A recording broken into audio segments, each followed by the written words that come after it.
25 दिसंबर को साइबराबाद पुलिस ने एक चीनी नागरिक समेत 4 लोगों को लोन देने वाली ऐप्स के खिलाफ मामले में गिरफ्तार किया है। प्ले स्टोर पर आपको बहुत सारी ऐसे ऐप मिल जाएंगे जो इंस्टेंट लोन दे रहे हैं। इन ऐप्स की संख्या करीब 500 से भी ज़्यादा है।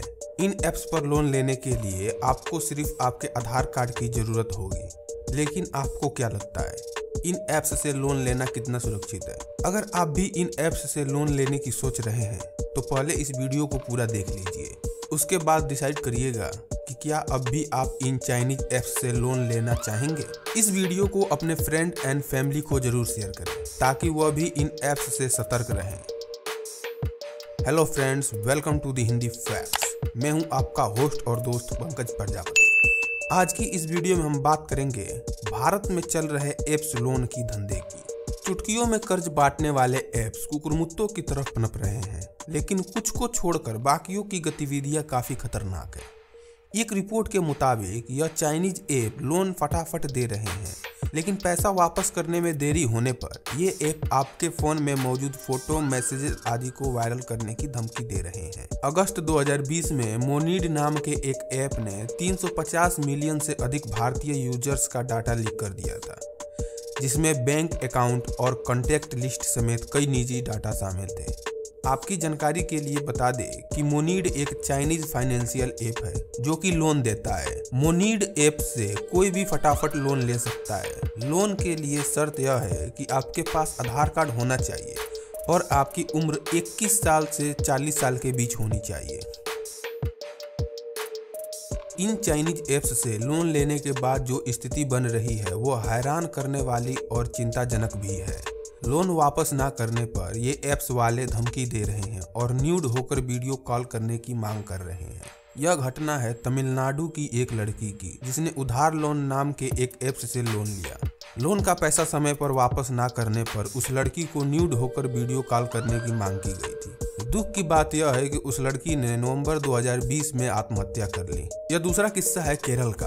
केरल के अजीत नाम के एक शख्स ने स्नैपइट नाम के ऐप से 35,000 रुपए का लोन महज 6 दिन के लिए लिया था। उन्होंने ब्याज के साथ 47,000 रुपए का भुगतान भी कर दिया। जब पैसे देने में सिर्फ 1 दिन की देरी हुई थी, तब स्नैपइट ऐप के कर्मचारी ने अजीत को फोन करके धमकियां दी और अजीत के फोन की फोटो और मैसेजेस को भी उनके दोस्तों को भेज दिया। स्नैपइट ऐप की ओर से पुलिस में शिकायत करने की भी धमकी दी गई थी।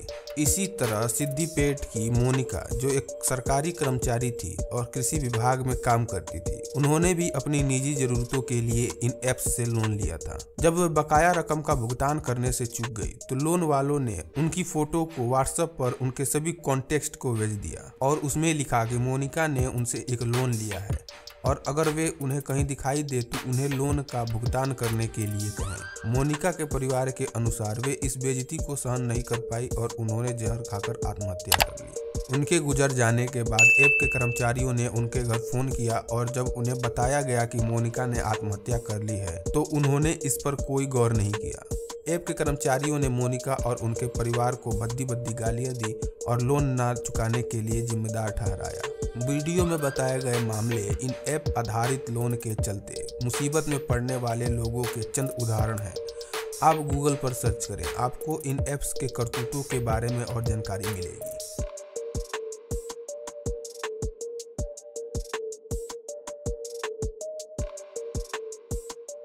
इन लोन ऐप्स के जरिए भारी भरकम ब्याज पर पैसा उधार लेने वालों से अगर कर्ज चुकाने में जरा भी देरी हो जाती है तो उन्हें अक्सर धमकियां और भद्दी भद्दी गालियों का सामना करना पड़ता है। यह पूरी स्थिति इस तरह से कर्जदारों के लिए एक प्रताड़ना बन जाती है। ये लोन कंपनियां बिना किसी अंडरराइट के एक्सीडेंटल परिस्थिति में काम चलाने के लिए इंस्टेंट पैसा देती हैं।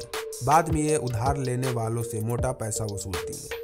इन वीडियो में बताए गए मामले इन कंपनियों द्वारा अपनाई जा रही अनकंट्रोल्ड रॉन्ग एक्टिविटीज के चंद उदाहरण हैं। आमतौर पर लोग बैंकों से या अपने परिचितों से पैसा उधार लेना पसंद करते हैं, लेकिन मोबाइल ऐप्स आने के बाद कुछ लोग इनके जरिए ब्याज पर पैसा उठाना शुरू कर दिए हैं। जब आप अपना डिटेल इन मोबाइल ऐप्स में डालते हैं तो वे आपको लोन दे देते हैं।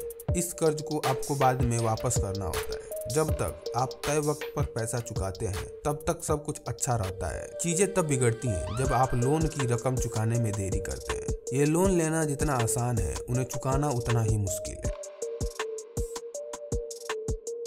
आमतौर पर जब बैंक या किसी दूसरी फाइनेंशियल संस्था से लोन लिया जाता है तो ब्याज दर 1 से 1.5% प्रति माह होती है, लेकिन इन ऐप्स आधारित कर्जों में ब्याज की कोई ऊपरी सीमा नहीं है। इन कर्जों में ब्याज पर ब्याज चढ़ता है, दिनों के आधार पर ब्याज तय होता है, हफ्तों के आधार पर ब्याज तय किया जाता है। लोन चुकाने में देरी होने पर प्रिंसिपल अमाउंट पर भी पेनाल्टी लगती है, साथ ही ब्याज पर भी। आमतौर पर कहीं भी महीने के आधार पर ब्याज का आकलन नहीं किया जाता है, लेकिन इन ऐप्स में यह आकलन दिन, हफ्ते और महीने के आधार पर किया जाता है। बैंक और दूसरे फाइनेंशियल संस्था जब भी किसी को लोन देते हैं तो वे उसके लिए एक प्रोसेसिंग फीस लेते हैं। यह फीस लोन की मात्रा पर आधारित होती है। यह प्रोसेसिंग फीस आमतौर पर लोन की रकम के 1% से भी कम होती है। इसका मतलब है कि जब आप 5 लाख रुपए का लोन लेते हैं तो प्रोसेसिंग फीस के तौर पर आपको 5,000 रुपये से भी कम देना होता है, लेकिन ऐप्स आधारित लोन ऐसे नहीं चलते। यह महज 5,000 रुपये के लिए आपसे 4,000 रुपये की प्रोसेसिंग फीस ले लेते हैं। ऐसे में सवाल उठता है कि लोग आखिर ये लोन लेते क्यों हैं? इसकी वजह यह है कि ये ऐप्स आपसे आपकी आमदनी का कोई प्रमाण नहीं मांगते, ये आपका सिविल स्कोर नहीं देखते, जबकि कोई भी बैंकिंग संस्था या गैर बैंकिंग संस्था आपका सिविल स्कोर चेक किए बगैर आपको लोन नहीं देता। सिविल स्कोर एक ऐसा स्कोर होता है जिससे आपकी लोन चुकाने की काबिलियत का पता चलता है। इससे यह भी पता चलता है कि आपने कहीं अपने पिछले लोन चुकाने में कोई देरी या डिफॉल्ट तो नहीं किया। इन्हीं के आधार पर आपका स्कोर तय किया जाता है और बैंक लोन देते वक्त इस स्कोर का इस्तेमाल आपकी लोन चुकाने की काबिलियत का अंदाजा लगाने में करते हैं। जितना ऊंचा सिविल स्कोर होता है, आपकी लोन चुकाने की संभावना उतनी ही मजबूत होती है। कुछ ऐप्स आमदनी के प्रमाण और सिविल स्कोर की वेरीफाई करते हैं और अपने दिए गए कर्जों को एक प्रक्रिया के तहत वसूलते हैं, लेकिन ऐसे ऐप्स चुनिंदा ही हैं, जबकि ऐसे ऐप्स की भारी तादाद है जो लोन देने के नाम पर लूट मचा रहे हैं। आमतौर पर हम हर तरह के सर्विस के लिए सरकार को जीएसटी का भुगतान करते हैं, लेकिन ये ऐप्स जीएसटी के तहत रजिस्टर्ड नहीं है। ये ऐप्स उनसे कर्ज लेने वालों से जीएसटी वसूलते हैं, लेकिन यह पैसा सरकार को नहीं चुकाया जाता। अगर कोई कंपनी जीएसटी चुका रही है तो उसे सरकार द्वारा एक जीएसटी नंबर भी दिया जाता है जो कंपनी अपने रसीद पर लिखती है। अगर रीपेमेंट में देरी होती है तो फर्जी कानूनी नोटिस फोन पर भेजे जाते हैं। इनमें लिखा जाता है कि चूंकि आप अपने लिए गए लोन को चुकाने में डिफॉल्ट कर गए हैं, ऐसे में हम आपके खिलाफ एक्शन ले रहे हैं या एक्शन लेने जा रहे हैं। इनमें कहा जाता है कि आप कोर्ट में उपस्थित रहने के लिए तैयार रहें, लेकिन ये नोटिस फर्जी होते हैं। ये ऐप्स इस तरह के नोटिस कर्जदार के रिश्तेदारों और दोस्तों को भी भेजते हैं। जिन लोगों को इन सब के बारे में जानकारी नहीं होती है, वे इस नोटिस को देखकर डर जाते हैं। भारत में बैंकों को रेगुलेट करने वाले रिजर्व बैंक ऑफ इंडिया ने भी इन ऐप्स के लिए कोई रेगुलेशन नहीं बनाए हैं। ऐसे में पुलिस पहले से मौजूद कानूनों के आधार पर इन ऐप्स के खिलाफ कार्रवाई करने की कोशिश कर रही है। इन कानूनों में बैंकिंग रेगुलेशन, आईपीसी, आईटी कानून शामिल है। तेलंगाना की साइबराबाद पुलिस इसकी जांच कर रही है।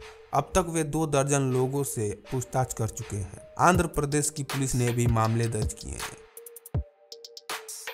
25 दिसंबर को साइबराबाद पुलिस ने एक चीनी नागरिक समेत 4 लोगों को लोन देने वाले ऐप्स के खिलाफ मामले में गिरफ्तार किया है। साइबराबाद पुलिस ने जानकारी दी है कि उन्होंने क्यूबो टेक्नोलॉजी प्राइवेट लिमिटेड के हेड को अरेस्ट किया है, जो कि एक चीनी नागरिक है। इसके अलावा 3 अन्य लोगों को भी अरेस्ट किया गया है। इस ऑर्गेनाइजेशन को दिल्ली में हेड ऑफिस के तौर पर रजिस्टर किया गया है और इसका नाम स्काईलाइन इन्वेंशन टेक्नोलॉजी रखा गया है। इस कंपनी में जिक्सिया झेंग डायरेक्टर के तौर पर काम कर रहे थे। इस कंपनी ने 11 लोन ऐप्स डेवलप किए हैं। यह कंपनी बड़े पैमाने पर पैसे वसूल रही है और इसके काम करने के तरीके में धमकियां देना शामिल है। मौजूदा वक्त में कंपनी के रिप्रेजेंटेटिव पुलिस कस्टडी में हैं। आपको जानकर हैरानी होगी कि केवल गूगल प्ले स्टोर पर क्विक और इंस्टेंट लोन देने वाले ऐप्स की संख्या 500 से अधिक है। इन ऐप्स ने कोरोना काल में लोगों की मजबूरियों का खूब फायदा उठाया है। यहाँ गौर करने वाली बात यह है कि इनमें से अधिकतर app reserve bank of India के साथ रजिस्टर्ड भी नहीं है। ऐसे में ये लोन देने के लिए ऑथराइज्ड भी नहीं है। सीधे शब्दों में कहें तो गूगल प्ले स्टोर पर मौजूद क्विक लोन देने वाले सभी चाइनीज ऐप गैर कानूनी रूप से काम कर रहे हैं। हैरान करने वाली बात यह है कि इनमें से प्रत्येक ऐप को कम से कम 10 लाख बार डाउनलोड किया गया है। क्या अब भी आप इन ऐप्स के जरिए लोन लेना चाहेंगे? इस वीडियो को अपने फ्रेंड्स और रिलेटिव के साथ जरूर शेयर करें ताकि वे इस ऐप के चुंगल से बचे रहें। इस पूरी वीडियो पर आपकी क्या राय है, हमें कमेंट करके जरूर बताएं। इसी तरह के और वीडियो देखने के लिए हमारे चैनल को सब्सक्राइब करें।